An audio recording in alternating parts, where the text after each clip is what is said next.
لکه چې کومه کسان سو په هغه کې چې دین یو کس چې دین هغه د ذل مردان سره چې دین تعلق دی د مردان چې دین هغه سره تعلق دی هغه چې دین هم سوزول دی د سیټه بتاست نه نوجوان ښکاری د دې تعلق د مردان سره دی او د چې دین په اټلی کې په گاډي کې سوزول دی ډیر د افسوس مکان دی د پښتون چې دین د هم په گاډي کې سوزول دی یو دوه کسان لګي او هغه چې دین د سلور باندې چې دین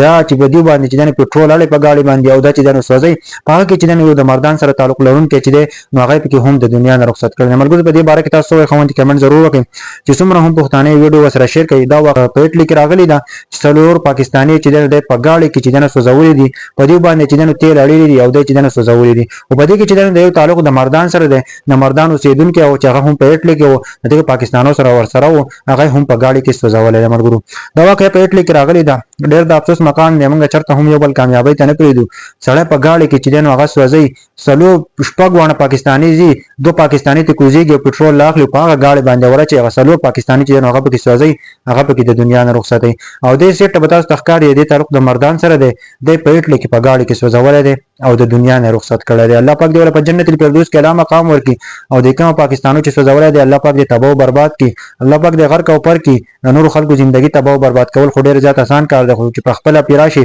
به خلکو ته حاله پته لګي ورګور دا د پاکستانو ته چې دوی ته سزا موت چې دین ورکړي دوی له چې